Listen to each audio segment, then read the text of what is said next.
Welcome, everybody. Thank you so much for joining us. Bienvenidos todos. Gracias por unirse a nosotros hoy. Bonjour à tous et à toutes. Merci d'être avec nous. Yes.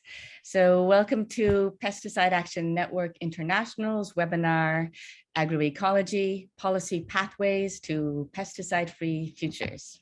This is an international webinar, and we will have presenters speaking in various languages.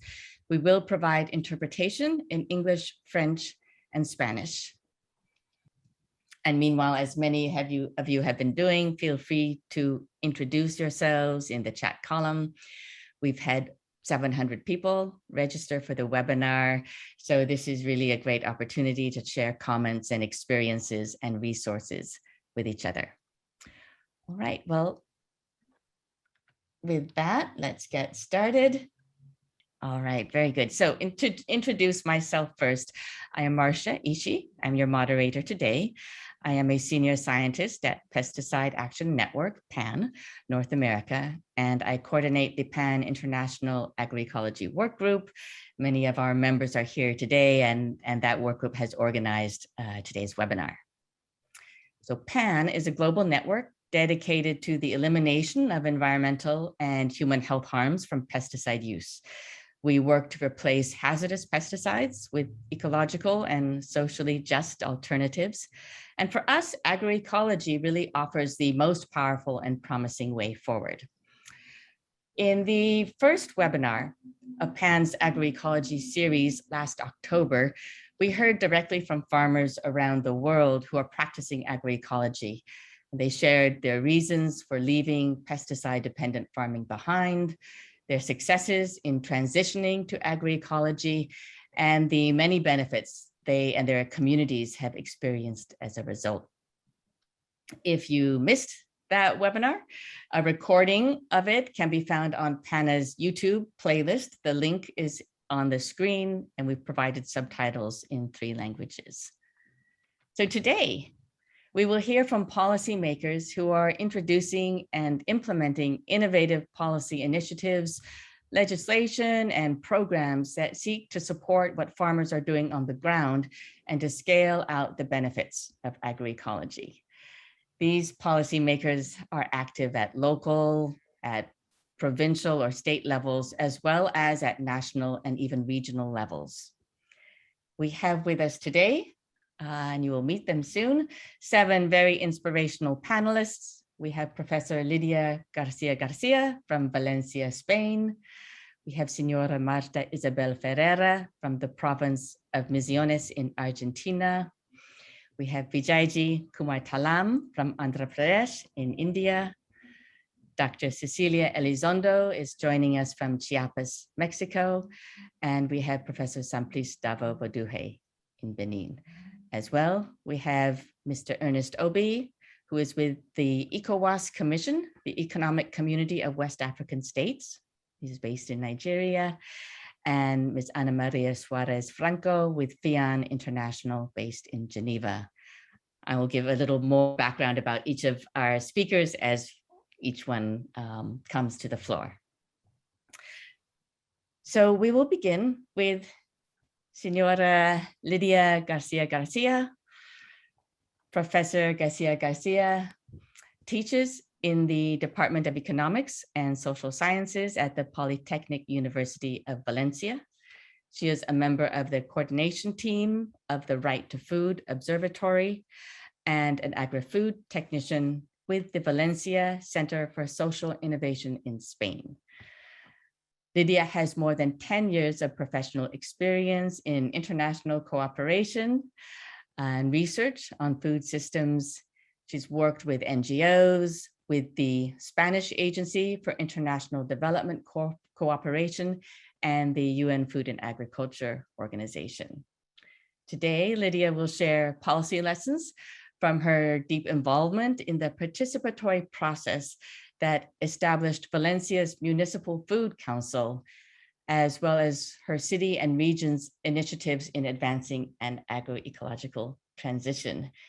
She has been very busy in Valencia and has wonderful experiences and stories to share with us. So I turn it over to you now, Lydia. Buenos días, buenas tardes, buenas noches, estéis donde estéis. Muchas gracias por la invitación y antes de empezar me gustaría que conozcáis mi ciudad, Valencia. Así que pondremos el vídeo de presentación de cuando la Huerta de Valencia fue nombrada Sistema Importante del Patrimonio Agrícola Mundial por la FAO en 2019. Tened en cuenta que el audio es en valenciano, los subtítulos están en español y las intérpretes podrán traducir al inglés y al francés. Así que si podéis poner el vídeo, por favor.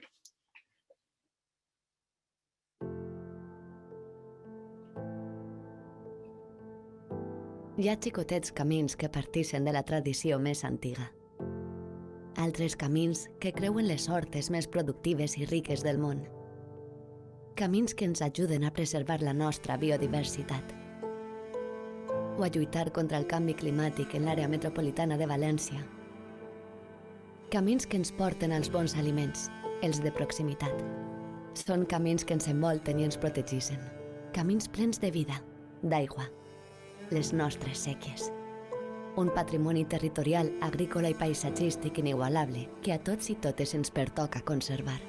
Les sèquies s'han mantingut de peus durant segles i han suportat el pas del temps i per tota la seva força, per formar part de la nostra cultura i pel que fan per nosaltres. El regadiu històric de l'Horta de València acaba de rebre el reconeixement de la FAO com a Patrimoni Agrícola Mundial.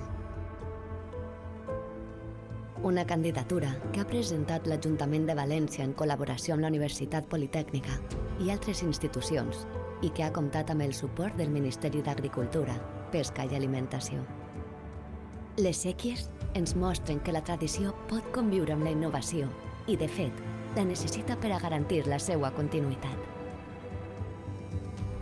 Per això, s'ha impulsat l'adaptació del cultiu tradicional a les tècniques agroecològiques modernes o una nova cultura innovadora que defensa el foment del consum local i la promoció dels aliments frescos i dels nostres barris, per a crear identitat i reforçar el producte de proximitat, per a identificar les botigues que el venen, per a apropar-lo a la gent, per a donar-li tot el valor que tenen.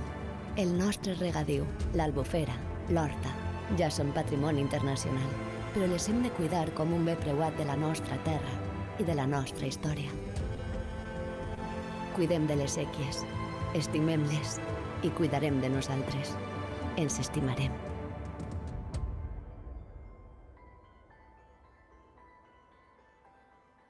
Muchas gracias por el vídeo y bueno, ya habéis visto, ¿no?, nuestro territorio y en Valencia estamos trabajando duramente hacia la transición agroecológica de la ciudad y del territorio. El punto desencadenante fue la firma del Pacto de Política Urbana Alimentaria de Milán en 2015. Este fue el compromiso definitivo de la ciudad para crear políticas públicas encaminadas a lograr un sistema alimentario local más sostenible, más saludable, más justo, más inclusivo y más resiliente. Una nota: aunque hablamos de la ciudad de Valencia, tenemos en cuenta el territorio, las relaciones que hay dentro del mismo y con otros territorios. Por eso trabajamos también con alianzas a nivel regional, nacional e internacional. Durante este proceso creamos un espacio de gobernanza innovador, el Consejo Alimentario Municipal de Valencia. Forman parte de él actores de todo el sistema alimentario valenciano, partidos políticos de amplio espectro, administraciones públicas a nivel local y regional, sector privado como empresas agroalimentarias, supermercados, sindicatos agrarios, la academia y organizaciones de la sociedad civil, desde asociaciones de consumidores y vecinos hasta productores. Nació de un proceso participativo de casi 2 años, culminando en 2018, cuando se creó oficialmente. También en este año aprobamos la Estrategia Agroalimentaria de Valencia 2025, que guía la acción del Consejo Alimentario. En el proceso de co-creación del Consejo Alimentario de Valencia se nos han presentado varios retos, ¿no? Os voy a nombrar solo 10 de forma muy resumida. 1. La participación efectiva de todos los actores por su gran diversidad, que suele generar simetrías de poder en estos espacios.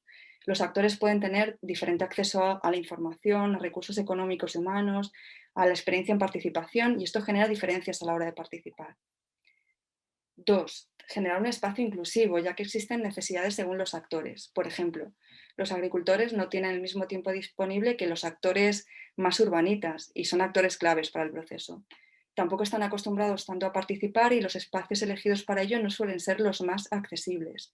De ahí la necesidad de incorporar el enfoque de cuidados y ecofeminista. En tercer lugar, la creación de confianza profesional entre todas las entidades que participamos en el proceso, ¿no? Para encontrar sinergias y aunar esfuerzos, más allá de la ideología política o de otro tipo.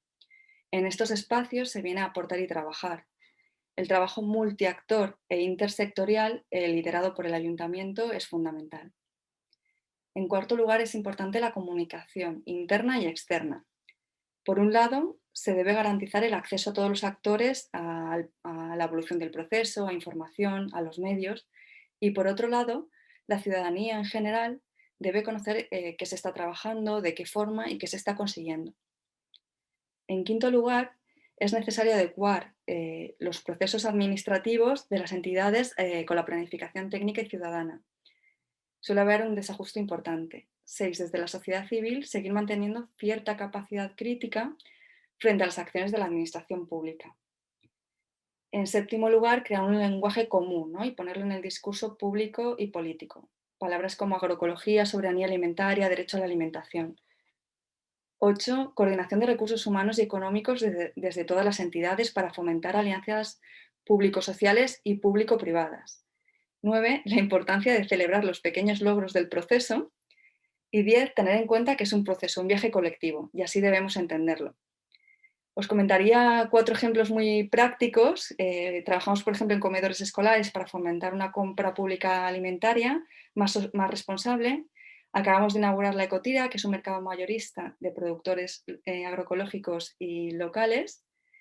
Hemos abierto el programa AgroLab, que es una aceleradora pública de emprendimientos agroalimentarios sostenibles de triple impacto. Estamos trabajando un programa de reparto de cestas agroecológicas a personas en situación de vulnerabilidad para facilitar el derecho a la alimentación, y trabajamos también la relación entre el sistema alimentario y cambio climático. Además, se acaba de aprobar la Agenda Urbana 2030, en la que se busca acelerar estos proyectos demostradores para avanzar hacia la transición agroecológica urbana. Y todo ello también está vinculado a Missions, que es una nueva forma de hacer política, en la que todos apuestan por un objetivo común en 4 grandes áreas: ciudad sostenible, ciudad saludable, ciudad próspera y ciudad compartida. Y seguimos conversando cuando queráis. Muchas gracias. Thank you so much, Lydia. That is amazing what you have been doing in Valencia. Thank you for sharing. It's truly incredible, the range of activities, and very inspiring how you have organized. The whole community has come together to organize at so many levels, from government to local community members, and connecting with the farmers, the growers in the surrounding bioterritories. It is an amazing process that has culminated in this collaborative work to advance agroecology. So I thank you so much for sharing that. It's very impressive, and I hope we will have time to get into some more of your experiences in the Q&A. So thank you very much. Delighted to hear that. We will now turn to Senora Marta Isabella Ferreira. Senora Marta is the Minister of Family Agriculture in the province of Misiones, Argentina. She is responsible for implementing the family agriculture law that engages more than 30,000 family farmers in the province. And she's also the co-author of several very important legislative proposals that we will hear about that have supported or established food sovereignty, agroecological farming, the protection of native seeds for diversity, biodiversity. She draws on her own personal experiences as well as a farmer, as a farm family, producing chickens, pigs, and goats in the Chacra de Santa Ana. So she has brought all this together in a lifetime of dedication to food sovereignty and family farming and agroecology. Señora Marte, we are very eager to hear about these many initiatives you have been advancing in the province and how you have brought so much to come into fruition in the province of Misiones. So I will turn it over to you now to share your stories. Muchas gracias.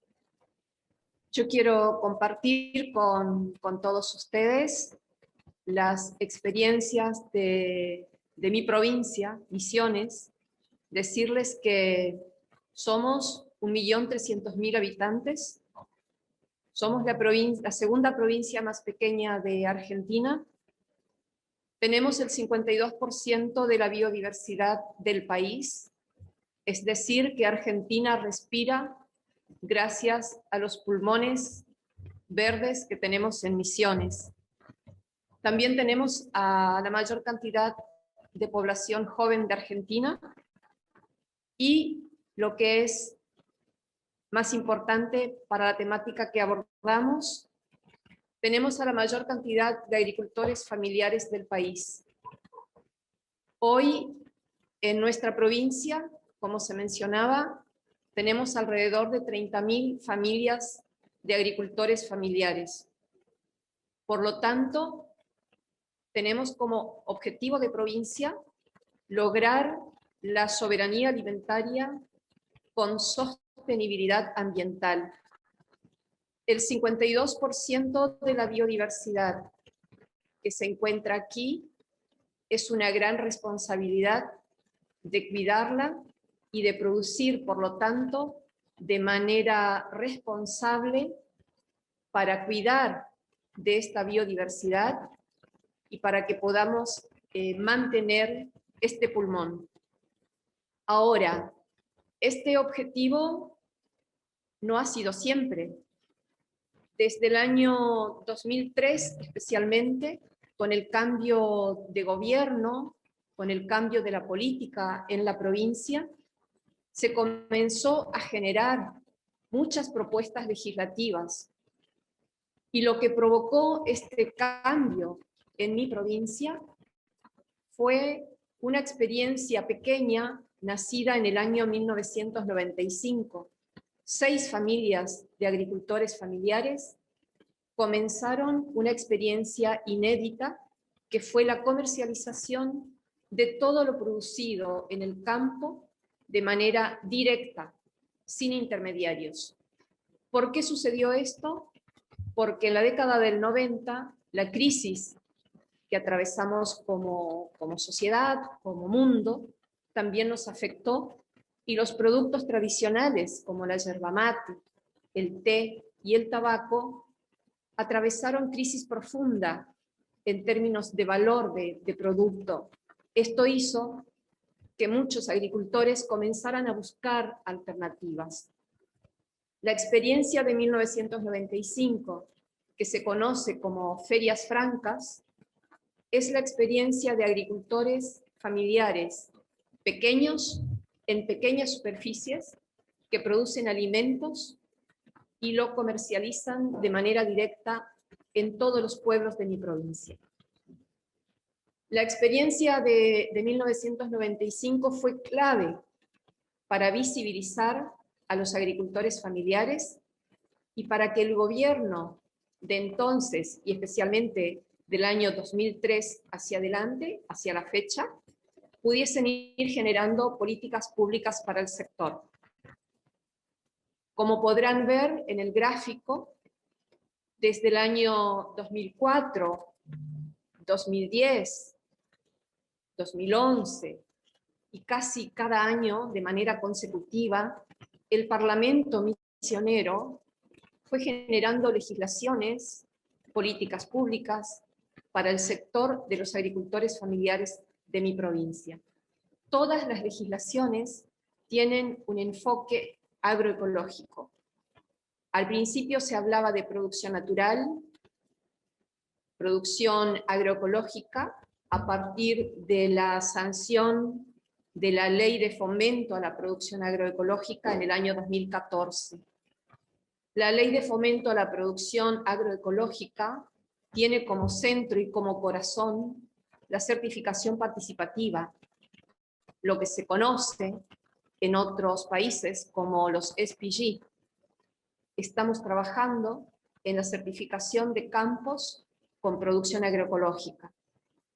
También la ley de protección de semillas nativas y criollas es muy importante porque somos conscientes que no podremos lograr la soberanía alimentaria si no nos enfocamos en producir nuestras propias semillas. Hoy, en la provincia contamos con producciones de semillas de maíz, semillas de poroto, semillas de arroz y algunas semillas de hortalizas que comienzan, y nosotros vamos comprando esas semillas para distribuir a los demás agricultores. La otra ley muy importante es la Ley de Agricultura Familiar. El artículo 1 de esa ley, para nosotros, es como el preámbulo de nuestra Constitución. La Ley de Agricultura Familiar de mi provincia establece que la agricultura familiar es modelo de desarrollo productivo, de desarrollo económico, de desarrollo ambiental y de desarrollo social. Todas las otras legislaciones que las podrán ver, el tiempo es escaso, entonces van pasando como ejemplos. Todas las otras legislaciones se puede ir pasando de modo más rápido, no hay problemas. Yo mencioné esta ley del año 2010, después tenemos otra ley del año 2011, y podemos seguir pasando todas las otras vistas. Creo que la información va a quedar, entonces los interesados podrán leerlo con más detenimiento. La ley de fomento a la producción agroecológica, señalé que lo más importante es el sistema único de certificación participativa y la creación de todos los manuales. Estamos en un proceso de certificación de chacras. Podemos seguir avanzando en las otras leyes. Después del 2014 tenemos otras legislaciones que pueden ir pasando. Como ejemplo, no quisiera detenerme en las diapositivas porque sé que no alcanza el tiempo, pero volver a señalar que tenemos un Parlamento muy rico que sigue generando legislaciones para los agricultores familiares con enfoque agroecológico, con sostenibilidad ambiental, para cuidar de nuestra biodiversidad. Podemos seguir pasando a las otras vistas. ¿Sí? Podemos seguir pasando. La ley de huertas escolares para nosotros también es clave, y esta ley propone la creación de huertas en todas las instituciones educativas de la provincia, de todos los niveles, para que los niños aprendan a producir alimentos, a revalorizar a los agricultores familiares y también a incluir la huerta como recurso pedagógico en todas las escuelas.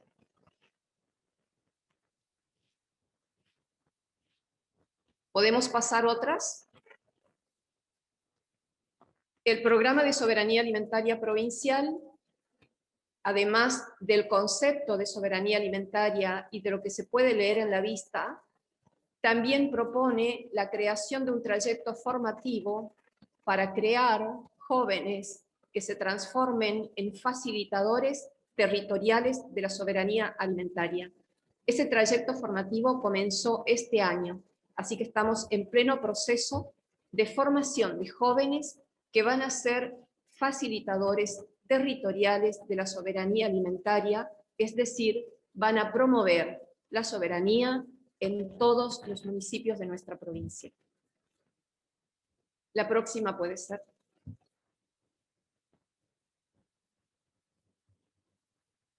La última vista, esta es de semillas nativas y criollas, que como mencioné, busca proteger nuestras semillas, las que tenemos hoy, pero a la vez seguir generando más producción de semillas, especialmente de hortalizas, porque tenemos claro que no podemos lograr la soberanía alimentaria si no producimos nuestras propias semillas.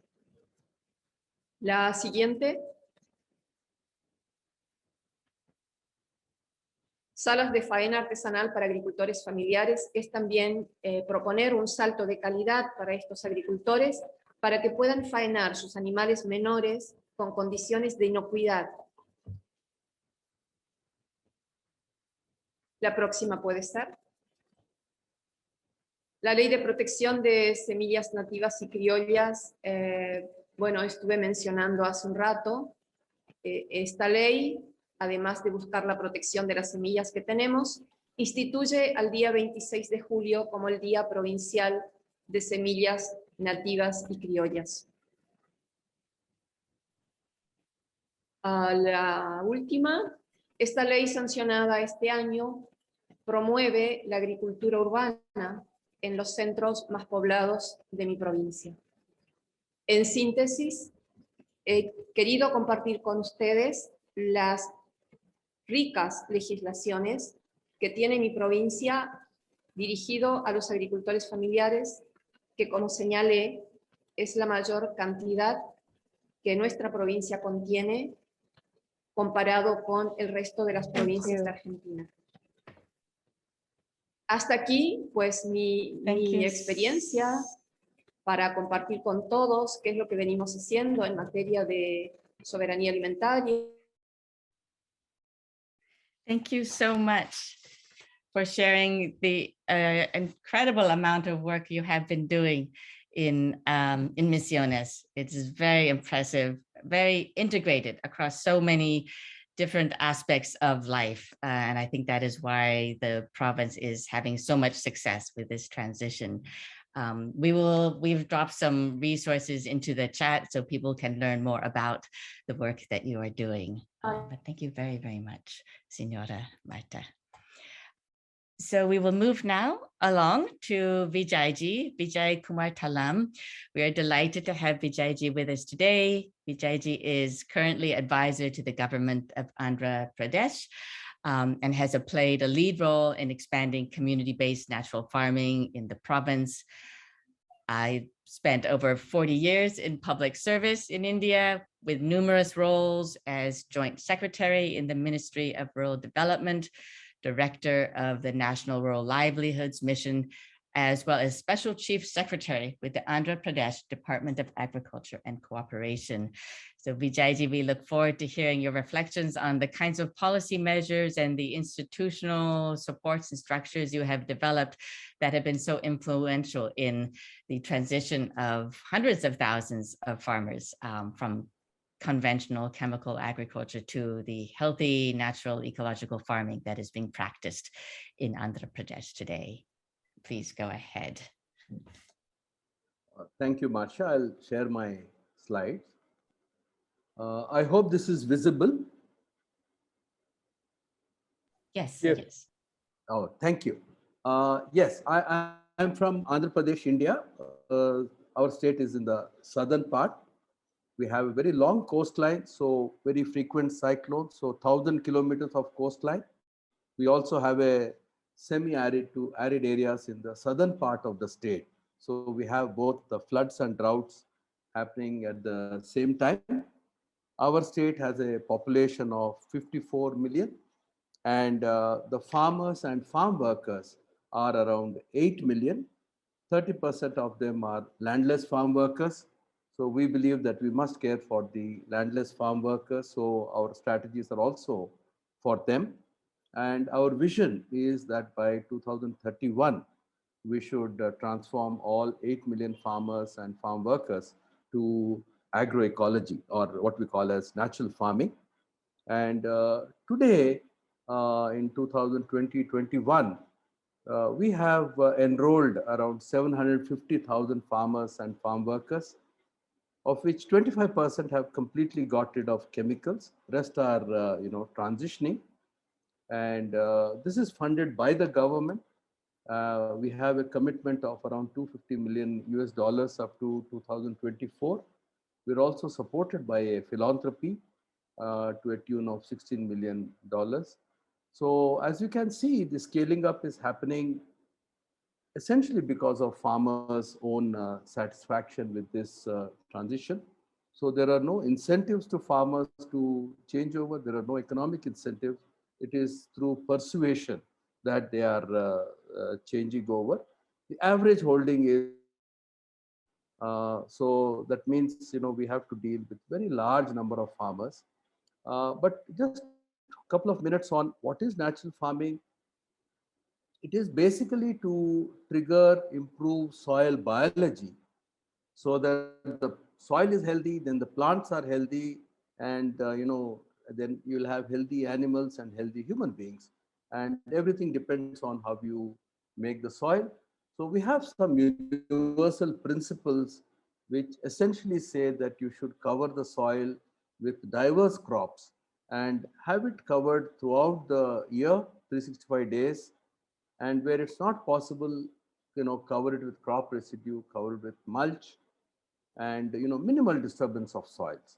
But in India, we also have a very great catalyst, which is biostimulants made from cow dung, local. These are traditional practices which have been enhanced for making this trigger. So we don't. So this is the biostimulants.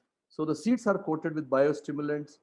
We have soil amendment with the biostimulants, and you also have pest management practices, both through agronomical practices and through botanical formulations. We have more than 200 botanical formulations. But the point I want to make is our farmers are reporting that once the soil improves, then there's very little pest attack. So I believe that we need to first work on the soil, make it rich, make it fertile, so that the plants themselves can deter the pests. So even these botanical pesticides are a temporary measure. We believe even these should get phased out in the long run. Now, we have, in the transition, we are seeing that farmers are able to get better yields, reduce their costs, increase their incomes. But essential part is our scaling up. How do you scale it up from one farmer to 10 farmers to 100 farmers, 10,000 farmers? So our investment in women collectives is responsible for this transformation. 90% of women in rural areas are organized, and it are these organizations of women who are leading the program, who are nudging each other to make the transition. So, and also financing the individual households investment in this transformation. So this is one important strength of the program. The second strength is the farmer to farmer knowledge dissemination. So we believe that farmers are the best trainers. So we invest in them. And the third important point is we believe this transformation takes time. So we have to stay invested in a village. So that's where we need the support of civil society organizations, women's institutions, and government institutions to support this transformation. It doesn't happen overnight, because we have told people over the last 50, 60 years that if you don't apply chemicals, you won't grow the crops. So this is our intervention for landless poor. Basically, the homestead gardens are our intervention. So we don't want to leave anyone behind. And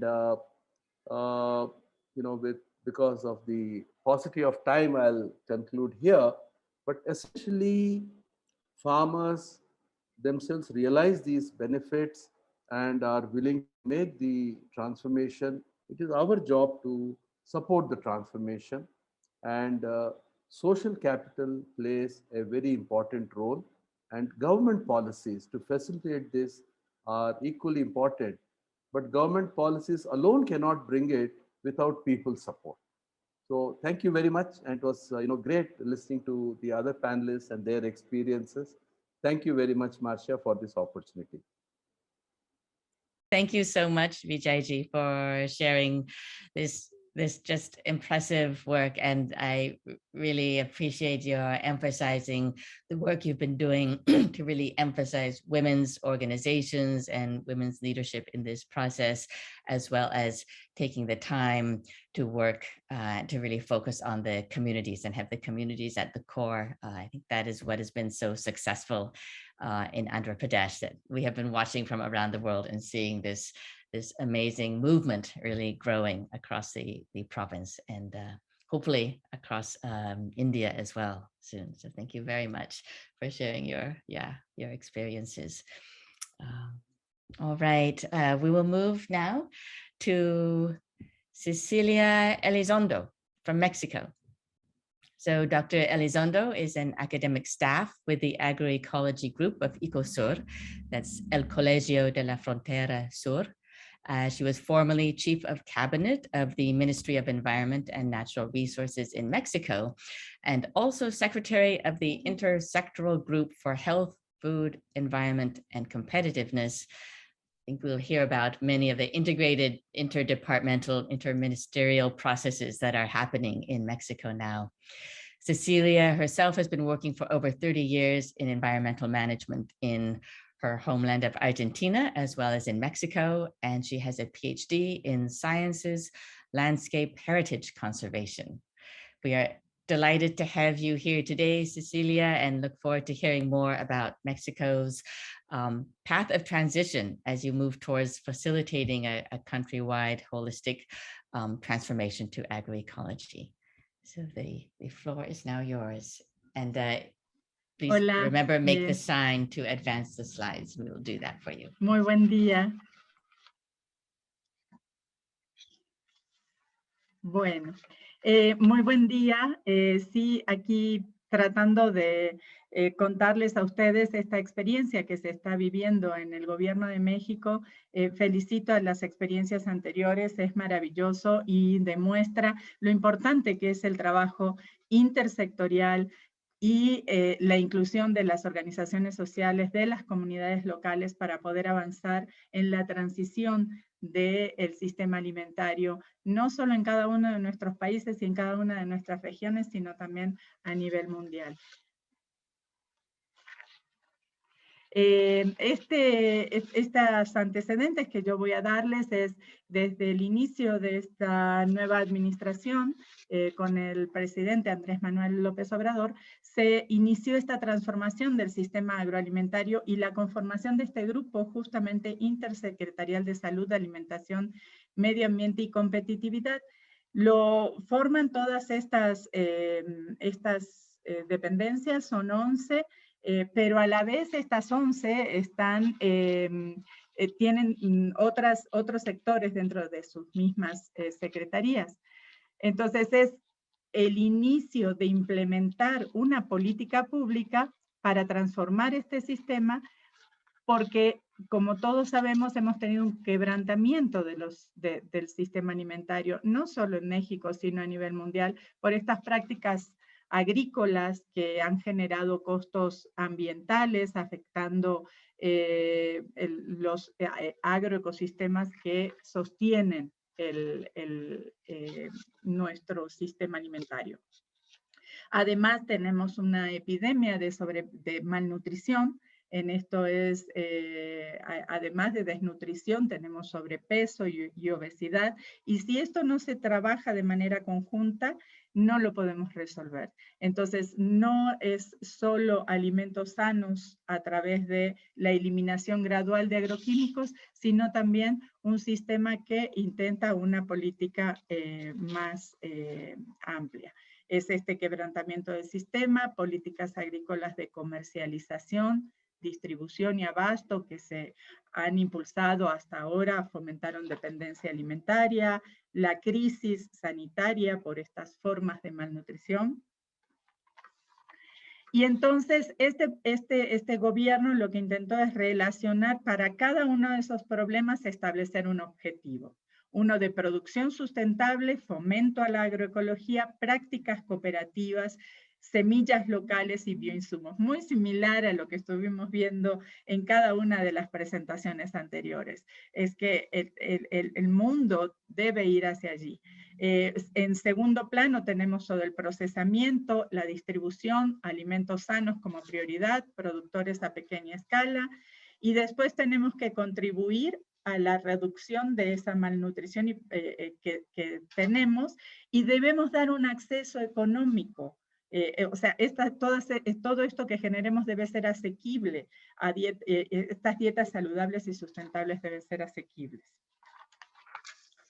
Entonces, está dentro de la Secretaría de Agricultura, se está implementando el plan de transición agroecológico, y estamos implementando un programa especial hacia un sistema alimentario justo, saludable, sustentable y competitivo para atender todos estos problemas vistos de una manera intersectorial. O sea, vamos de la alimentación al plato, de la producción al plato. O sea, producción, todo lo que esto significa, la cadena de suministros, el ambiente alimentario y el comportamiento de los consumidores. Tenemos una estrategia de acompañamiento técnico, de igual forma que se decía, de favorecer en misiones fortalecimiento de capacidades de los jóvenes para ser quienes transmitan todo el conocimiento de los campesinos y de la agricultura tradicional y de los agricultores de pequeña y mediana escala en el país. Y tenemos toda esta relación de las dependencias, como cada uno de los objetivos que comenté en un inicio están relacionados a lo que cada una de estas dependencias hace. No es un programa que tenga una cantidad de dinero en particular como en algunos otros casos, sino que cada dependencia ejerce su actividad con sus recursos, pero todos interrelacionados y sin estar... entonces, parte de las cosas que este grupo ya ha logrado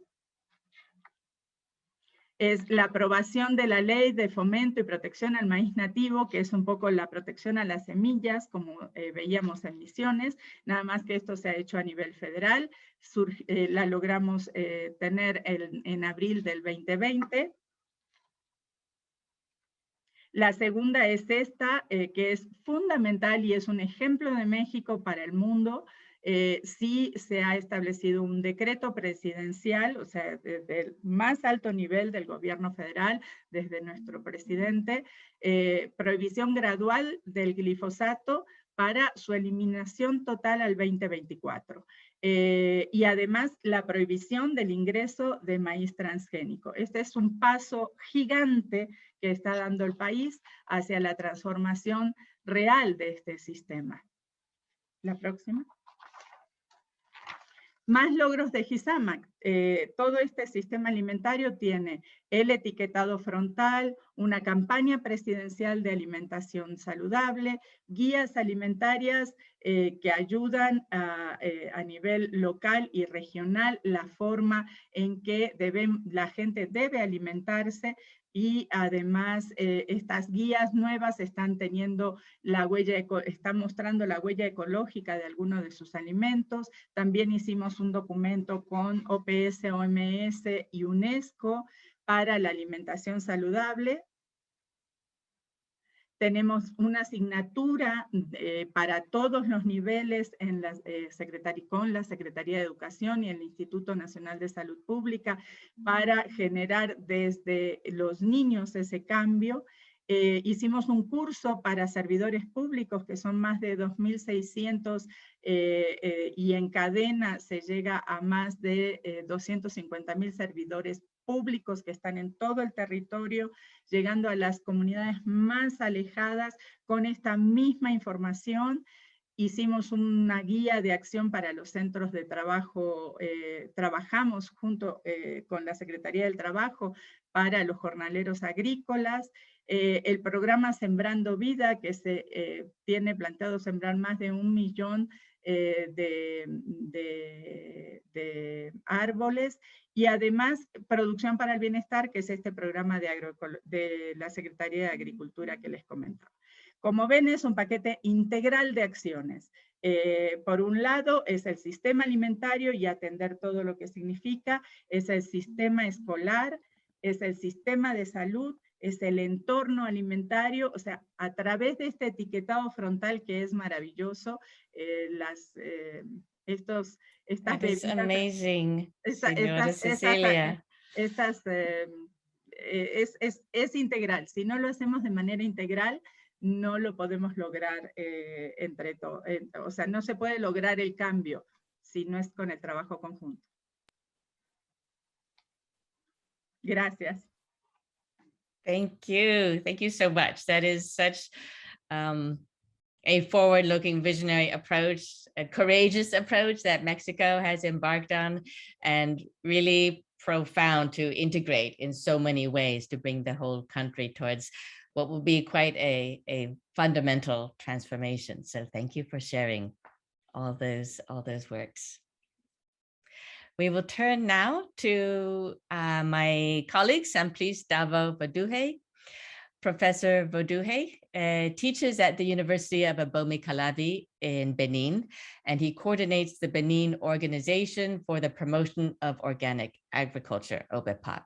He's also a very active member of the Pan-Agroecology Work Group and a co-organizer of today's webinar. Professor Boduhe is an advisor to the Benin government and a member of many of the organic networks from in Benin, of West Africa, the African Organic Network, AFSA, IFOM, the International Federation of Organic Agriculture Movements, so many networks in the region. He is currently working with local farmers, researching the effects of chemical pesticide use on bees, on their pollination, and the impacts on organic honey production. So today, Davo will speak about his work as an advisor to the Benin government as it's developing a national action plan for the promotion of organic agriculture in the country. So I turn it over to you now, Professor Boduhe. Merci. Merci, bonjour à tout le monde. Je voudrais effectivement parler de l'engagement du Bénin à promouvoir l'agriculture écologique et biologique. Et cela à travers la stratégie nationale en cours de développement actuellement. N'est-ce? Et le plan que je suivrai dans ce travail, c'est pour parler d'abord, donner quelques idées sur l'OBEPAB, qui est l'ONG qui fait la promotion de l'agriculture écologique et biologique, parler ensuite de la situation de l'agriculture biologique et écologique au Bénin et parler de la stratégie nationale d'agriculture écologique et biologique en développement et des leçons à tirer pour des activités similaires, soit au Bénin ou bien dans d'autres pays. En termes de OBEPAB, OBEPAB, c'est une organisation qui est fondée en 1994 et sa vision est de promouvoir l'agriculture écologique et biologique et d'aider à l'institutionnalisation de cette approche dans la politique nationale. Et l'objectif, c'est donc de promouvoir l'agriculture écologique à travers l'utilisation d'alternatives aux pesticides chimiques de synthèse et de valoriser la connaissance endogène. Et quant à l'agriculture biologique et écologique au Bénin, le Bénin, il faut savoir, est actuellement le premier producteur de coton conventionnel en Afrique de l'Ouest. Et comme vous le savez, le coton utilise beaucoup d'intrants chimiques. Mais parallèlement au coton conventionnel, le coton biologique se développe et cela depuis 1994. Aussi, il y a beaucoup d'autres initiatives de promotion de l'agriculture écologique et biologique au Bénin, activités promues par des partenaires techniques et financiers comme la GIZ, l'AFD, la coopération suisse et l'île de Paix. Et aussi, il faut reconnaître la décision de l'Union africaine de promouvoir l'agriculture écologique et biologique dans toute l'Afrique pour que nous puissions avoir aussi cette forme d'agriculture. Suite à cette décision, il y a eu 2 partenaires techniques et financiers principalement qui se sont engagés pour soutenir l'initiative. Il y a la coopération suisse et il y a l'ONG suédois SSNC, et cela se fait dans 9 pays comme un pays pilote. Quant à l'agriculture écologique et biologique au Bénin, nous devons aussi dire que le Bénin a signé beaucoup de conventions internationales qui cherchent à éviter l'utilisation des pesticides hautement dangereux dans le monde, et cela a un impact très important. Les nouvelles initiatives qui sont en cours actuellement au Bénin et qui sont en faveur de l'agriculture écologique et biologique sont les projets financés par la GIZ, je veux nommer ProSol, ProSiva, et le projet signé, le projet qui est actuellement mis en œuvre par l'AFD au Bénin, le projet qu'on appelle TASCO, Transition agroécologique dans les zones cotonnières. Il y a un autre projet qu'on appelle Agroeco, et j'ai mentionné tout à l'heure IOA, Ecological Organic Agriculture, et le projet TAERA. Et cela, il faut vous dire qu'il y a l'implication personnelle des autorités politiques du pays. Les appuis des PTF à la cellule environnementale de notre ministère d'Agriculture, de l'élevage et de la pêche est un signal qu'il y a un intérêt naissant pour cette forme d'agriculture. Aussi, il y a de nombreux réseaux qui opèrent actuellement au Bénin en faveur de l'agriculture écologique et biologique. Je veux mentionner la plateforme nationale de l'agriculture écologique et biologique du Bénin, et WAFRONET, qui est un réseau ouest-africain de promotion de l'agriculture écologique et biologique, et l'AFRONET, réseau dans lequel beaucoup de Béninois sont membres. Aussi, il ne faut pas oublier que l'année dernière, les députés ont recommandé les députés de l'Assemblée nationale ont recommandé au ministre de l'Agriculture de pouvoir trouver une place à l'agriculture écologique et biologique. Tout ceci réuni amène à la décision du président de la présidente de la République pour une stratégie nationale pouvant guider la promotion de l'agriculture écologique et biologique au Bénin. Et c'est là qu'il y a eu une mise en place d'une commission composée des représentants des divers ministères sectoriels. Je veux mentionner le ministère de l'Agriculture, de l'Élevage et de la Pêche, le ministère de l'Environnement, le ministère du Plan et le ministère de la Santé, de même que les représentants de la société civile et de la recherche agronomique, pour se pencher sur l'élaboration de cette stratégie nationale devant permettre le financement de l'agriculture écologique et biologique. Et le processus en cours, le processus doit prendre en compte la production végétale, la production animale, la pêche, le changement climatique et l'emploi.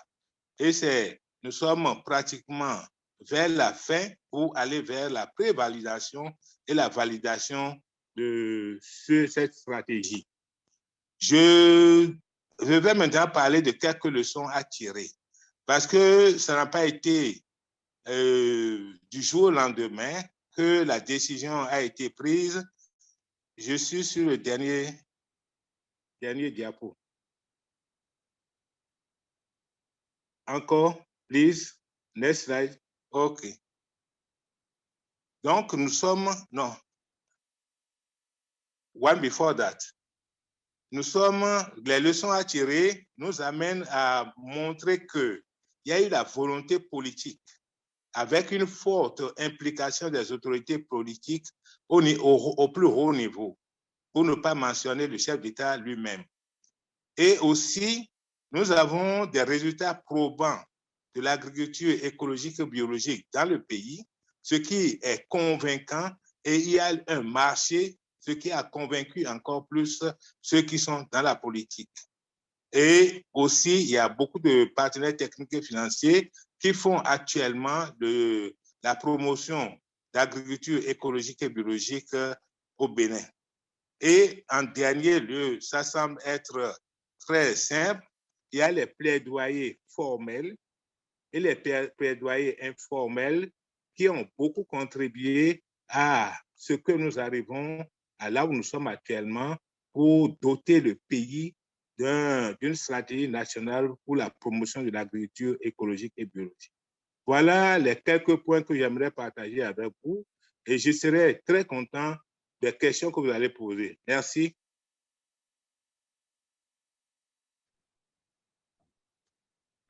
Thank you so very much, Davo. It is very wonderful to hear the work that is happening in Benin and how the interest from the farmers and the communities has been matched by this political will you mentioned from the highest levels. And that is really kind of this magic combination. We're very excited to see where this plan goes with Benin.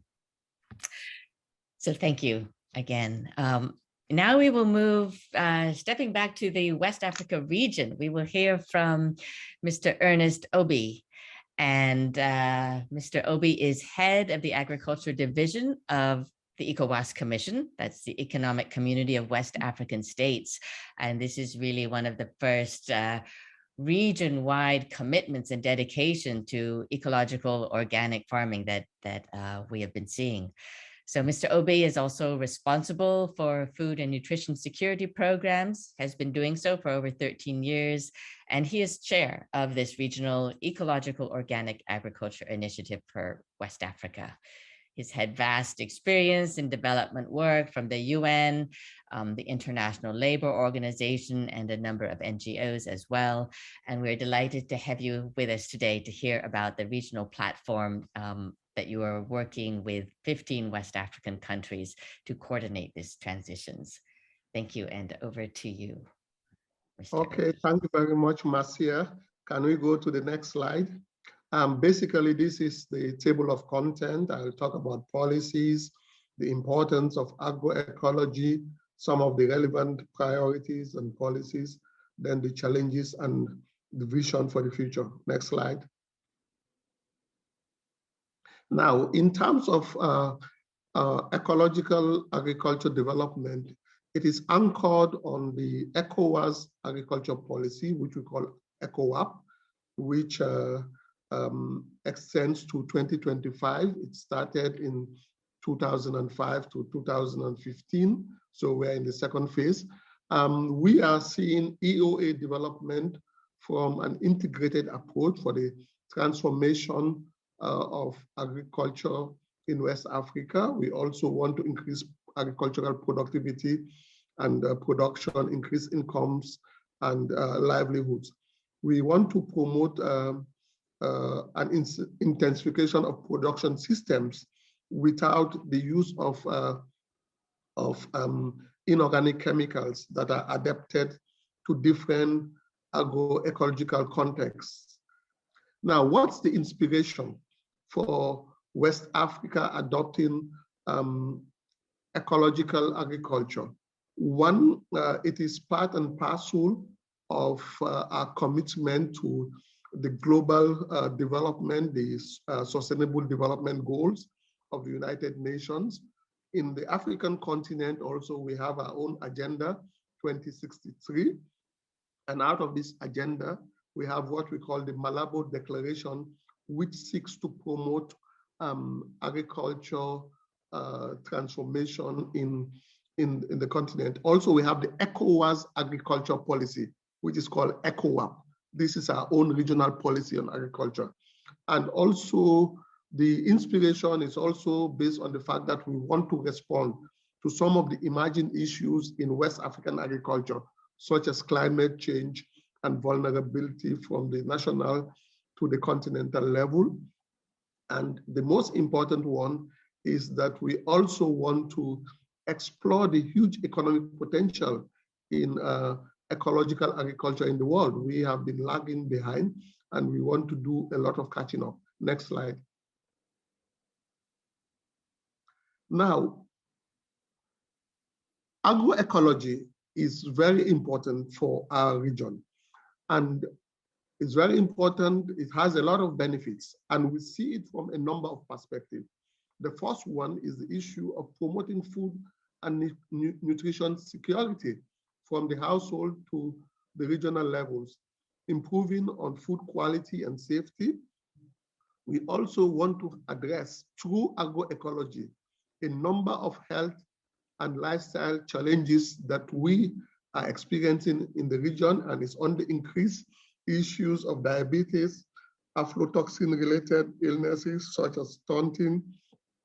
We also, through agroecology, want to promote and maintain environmental sustainability, the protection of both our flora and fauna from excessive use of pesticides and other agrochemicals.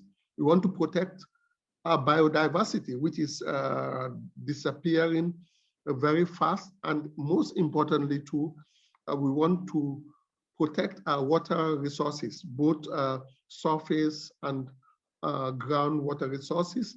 We want to improve and promote rural livelihoods by encouraging regenerative farming.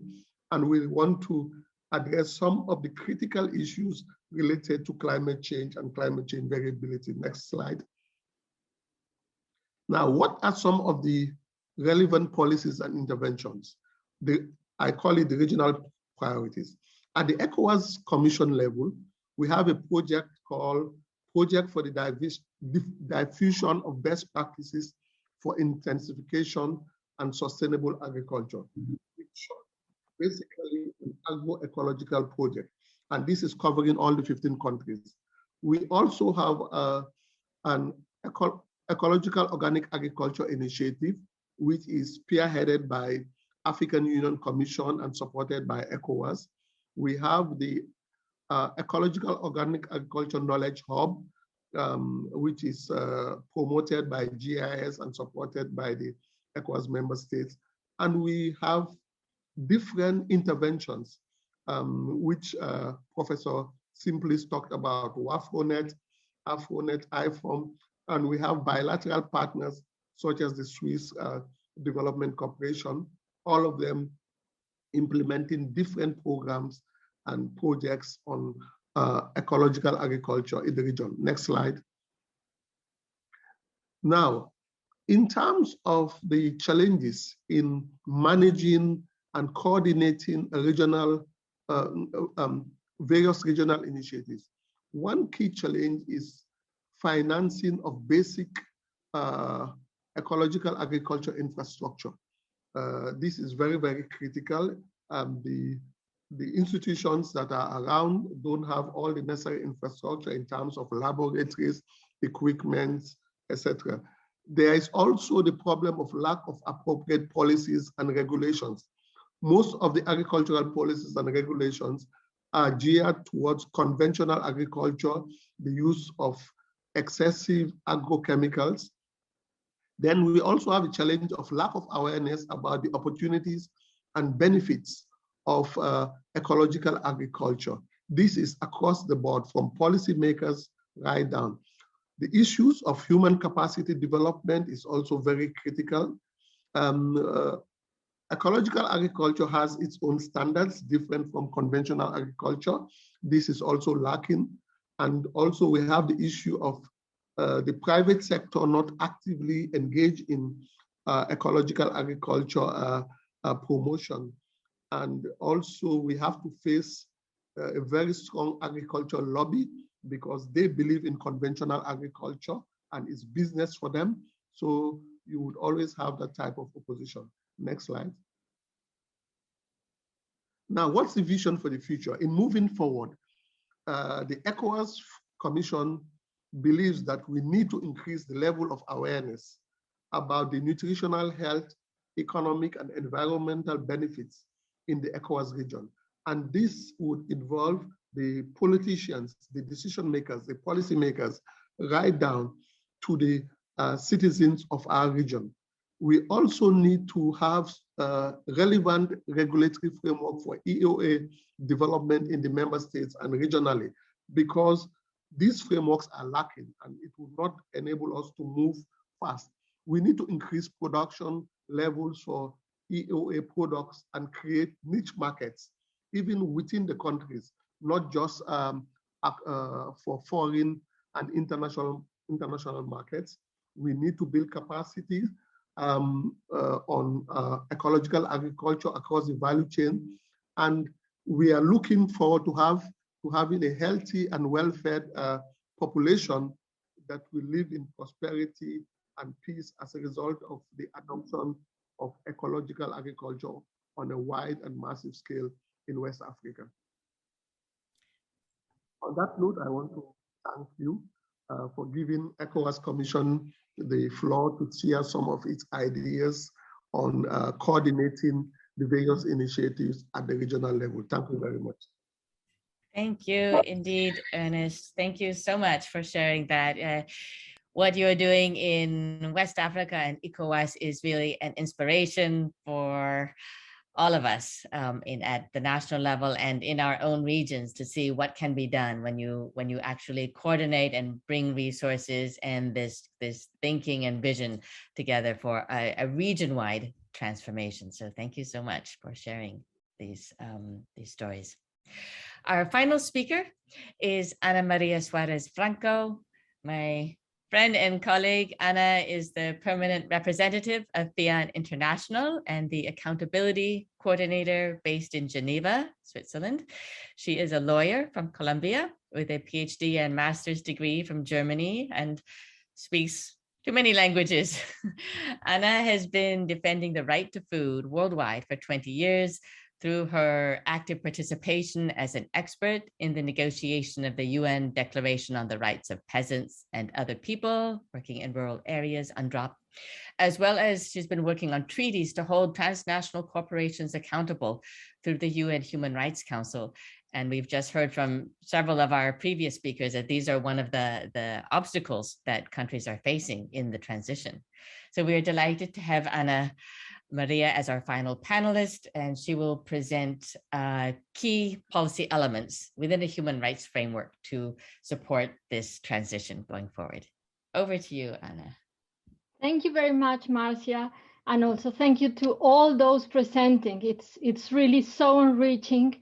And what I will present to do today is a paper with some ideas for regulations that we developed as FIAN, mainly inspired in cases as the cases that you presented today, even including some of your cases. And the idea was to put all these good experiences, to translate them in the language that those doing governance in the human rights system could understand, so that we can give some ideas on how to advance. And the paper is now available in the web of FIAN. I will send you the chat immediately after the presentation. And you can see there, it's a very, very rich paper, and I will present here just some of the ideas. The next, please. I will do this sign next time so that you can do it automatically. So the first is to remember that we take the approach of human rights because it means putting human dignity and the nature over profit. We also recognize that states have obligations that they have signed in the treaties on human rights, and this means that they are accountable if they do not comply with these obligations. And also using this language is helpful for us to enter in spaces of advocacy, like with authorities, which sometimes is not that easy with our normal way to speak. So it's a translator work, so to say. And we will begin then I will present three sets of ideas on how could the regulation see. There are many ideas in the presentation, but these are those that I thought could be interesting. And the first is how to begin. Many of you already presented that is very important to begin with the prohibition of import and export of high hazardous pesticides and other banned pesticides. And then states could also begin establishing pesticide-free zones. That's happening in some countries more from the local initiatives, as we hear before. It is very important that states adopt strategies or plans on how to advance into this with deadlines, incentives, sanctions, and of course, this should be elaborated with the participation of food producers at small scale, and that's very in line to what Davo was explaining. And then it's also important to establish monitoring and liability mechanisms, which means that it's not just having the rules, but it's also about people being able to vigilate what happens and eventually to claim if the norms are not complied with. Then let's say for a second phase, when already things began, especially at the national level, some ideas would be to continue banning other pesticides, especially we refer, of course, to harmful pesticides to the people, to the nature, to the ecosystems, and not those that are needed in agroecology. Very important, and as it has been also explained, is the support, the extension services for those who want to go from non-agroecological production to agroecology. And this includes, for example, giving all the extension services, but it also includes raising awareness among consumers. And for example, the colleague from Mexico explained about the labeling of food. It means also ensure that the peasants producing agroecologically can access to markets at fair prices. And here for us is very important what has also been mentioned before, that it's access also to local markets and making people less dependent of global value chains. So this is a way to support food sovereignty, resilience, and to protect the social fabric. We also think that it's very important when certification systems are required, and that this was also mentioned, that these are participatory or even their own systems of peasants, and this is included in the Declaration on the Rights of Peasants as well, that the certification systems should be participatory. And then once we go to the broader protection possible, we consider that it is very important to take measures to avoid corporate capture and conflicts of interest. You know that in some cases, I have here, for example, from Sri Lanka, that advances have been achieved, but unfortunately, the lobby of these corporations in many cases brings the regulations back, and therefore we need clear safeguards against corporate capture, similar to what we are doing with the campaign on the alliance between the FAO and CropLife. And it's also very important to recognize peasants and indigenous peoples' scientific innovations. Today, it's like, okay, just the scientifics in the north, the white, produce innovations, but for ages, indigenous peoples and peasants have been producing innovation, and they continue to do, and it is very important that this is recognized. And finally, and as also some of you mentioned, I think it was Vijay, it is important that there is the money to do that, to do the first prohibition and initiation of the transition, the whole transition, and to keep the support. And this requires budgetary measures.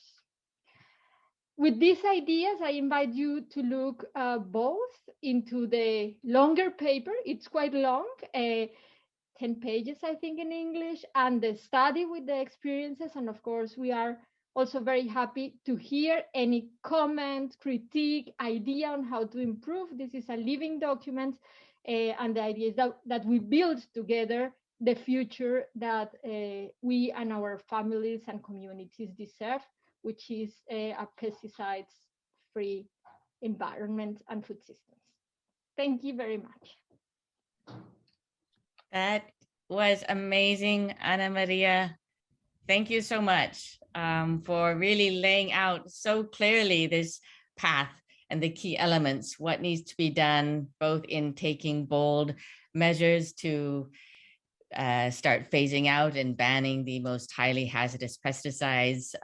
We've seen the examples in Mexico, and someone in the chat has shared their government as well is banning glyphosate, and that Sri Lanka is making these kinds of very bold decisions as well, and then we all need to follow up immediately with these transitions. Is there something? I just forgot to say, but it is in the slides, that of course the prohibition of export by countries that have prohibited or will prohibit some pesticides is very important. I see here people from Germany, and we have to recognize that this is also key. Excuse me, Marcy, for the interruption. No, that's a very good point. And here in the US, where major pesticide manufacturers are producing and then sending overseas, exporting these highly hazardous pesticides is a double standard that is morally wrong and criminal as well, according to these human rights conventions. All states, all institutions, all actors have an obligation to uphold these human rights. So thank you for laying that out so clearly and mentioning that. And actually, thank you. We have, of course, attendees will know we are running close to our time limit here. We've had so many wonderful comments in the chat and many excellent questions. In fact, many of the questions are asking about, what are the steps we need to take to reduce the use of agrochemicals? How do we move towards overcoming these barriers? I think you have laid out in your presentation, pointed the way, the pathway. The answers are in those next steps that you have outlined. So I think we will have time, unfortunately, just for one question and intervention. I would like to turn to Marianne Bassi from the Alliance for Food Sovereignty in Africa. There we go. Can yes, you hear please. me now? Yes, thank you. Please close us out. Share with us what your thoughts are from, AFSA. Okay. Yeah, I know I have just limited time, but I just want to say what AFSA is for the benefit of those who don't know. It's the Alliance for Food Sovereignty in Africa. AFSA is a broad alliance of civil society actors who are part of the struggle for food sovereignty and agri. I'm sorry, can you hear me? Yes, you cut for a moment. Go ahead, we can hear you. Okay. I'm sorry, the network is bad. So we promote agroecology and all that most of the presenters have said. And we try to ensure that critical voices are being heard and are promoted. So for us, in promoting agroecology, we go through a transition to really have a true agroecology transition through policy advocacy, building the movement, evidence-based studies. We've had over 65 cases of well-documented agroecology on the ground, of the people really doing these things, and also raising consumer and public awareness. We feel if the people are involved, our government are involved, everybody is involved, we can truly have this transition. And I want to thank all the presenters. This is the second time I'm meeting Vijay here and every other person, and Marcia for the great moderation. I mean, it's this conversation, we should continue to have it. And I'm happy that our ECOWAS representative is also here. He also takes some of these things on board, and we'll ensure that we keep speaking this, and eventually we'll have a truly transition into agroecology. Thank you so much, and thanks everyone for coming. Thank you so much. Thank you, Marianne. Thank you for joining us. Really appreciate hearing those words and the incredible work that the Alliance for Food Sovereignty in Africa has been doing for so long and continues to do. As we have come to the end of our time, I'm afraid we won't be able to get to all these wonderful questions, but as Marianne said, this is a conversation that will continue, and we will look forward to continuing to work with you, to interact. We will look forward to the updates from Mexico, from Benin, from West Africa, all the work that is being done in Argentina and India, in so many places. So thank you. I would just like to take a moment to thank the communities who have been doing this, the farmers and farm workers, the peasants and indigenous people who are our inspiration for having a path forward out of the multiple crises we are in right now. And a deep thank you to the policymakers, the researchers, the scientists who are in solidarity with these communities and recognizing that this is the way forward, and providing platforms and working so hard to pass legislation and having the courage to resist the corporate agenda, the powerful, unrelenting pressure from the agribusiness, the pesticide companies, the biotech companies. Having that courage to stand up and work instead with the communities is really very inspirational. So thank you to all who have joined us today. We are seeing these results on the ground and they are spreading. Yeah, so in closing, I would also like to express my deep gratitude to our interpreters and our translators, Margot de Torres, Rose Nicholson, Pat Cornejo, Delphine Bojnaru, and Brenda Cervantes. I would also like to thank my wonderful co-host and co-producer, Chloe Cho, and to all the members of the Pan International Agroecology Work Group who have made this webinar possible. Jayan from Pan India, Davo himself from OBAPOP, Javier Souza from Pan Latin America, OBAPAL, Pan AP, and my colleagues here at Pan North America, as well as our friends are also members of Pan UK and Pan Ethiopia. So you'll be able to find much more information at our websites here. Finally, a very warm thank you to our co-sponsors who are listed on the slide here. We greatly appreciate your solidarity in this movement and standing alongside with us as we work together to go forward.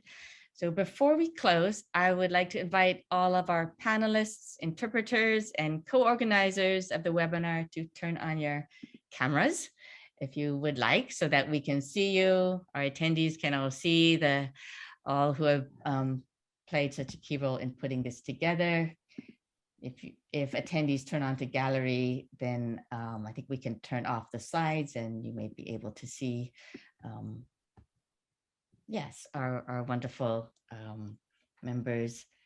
Thank you so much for joining us today. And to all of you who have attended and who sent so many thoughtful comments in the chat and the Q&A, we look forward to continuing this conversation in the days to come. Thank you so much. And we'll be seeing each other and working together going forward. Thank you for joining us. Thank you very much for having me. Thanks a lot. Merci, merci beaucoup. Muchísimas gracias. Muy lindo el evento. Gracias. Thank you all.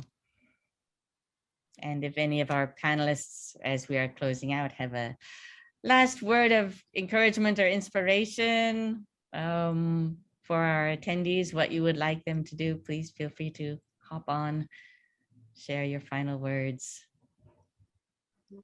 I have one, and that is when we were preparing the elements paper, it was really inspired on the people, and it's like very looking forward. And in the current difficult political moments, sometimes we can feel demotivated, but we think that all your experiences inspire us and give us hope.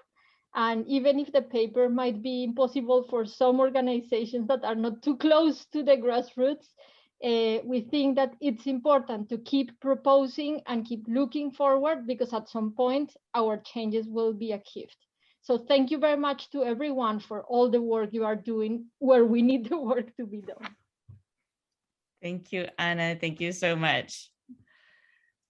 And any other final words from our panelists? Feel free to take the floor. A mí me parece maravilloso el trabajo conjunto. O sea, todas las presentaciones han mostrado que si no hacemos un trabajo intersectorial y, como dice Ana María, teniendo en cuenta a las comunidades locales, a los pueblos indígenas, que son quienes tienen todo este conocimiento tradicional que nos puede llevar a tener soberanía y seguridad alimentaria, pues no lo vamos a lograr. Entonces, muchas gracias a todos por el esfuerzo que en cada partecita del mundo están haciendo. Merci beaucoup pour cette rencontre qui a regroupé un certain nombre de personnes ayant diverses expériences, et nous constatons qu'il y a encore beaucoup à apprendre et à beaucoup à partager aussi. Et je remercie chacun. Je remercie particulièrement Marcia et Chloé pour l'investissement dans cette organisation que nous avions failli annuler parce que c'était très proche et que tout le monde ne répondait pas. Merci et merci à chacun pour la contribution, et je pense que nous allons construire sur can you hear me? Is interpretation on or not? OK, d'accord. Donc, je vous remercie, je remercie les interprètes qui nous ont permis de parler en des langues que nous comprenons mieux. Merci à Obi pour sa disponibilité à participer à cette réunion. Merci. Thank you, Davo. And I think, Lydia, you're the last panelist still here. I believe our other esteemed panelist, Pues Vijay, yo had to creo que leave. Yeah. Reforzar el mensaje que han dado los compañeros ponentes y agradecer la esperanza, ¿no?, que genera todas estas acciones que se hacen desde muchos rincones del mundo, que pequeñas cosas logran grandes éxitos, y es una esperanza. Así que muchísimas gracias a la organización y a todos los compañeros que han presentado también. Les mando un abrazo. Thanks to all. Thank you, everyone. Please be well, and we will be in touch. Thank you, and good night, good morning, good afternoon to all. Bye-bye. Morning. Thank you very much, Marcia. Great work. Thank you. Bye-bye.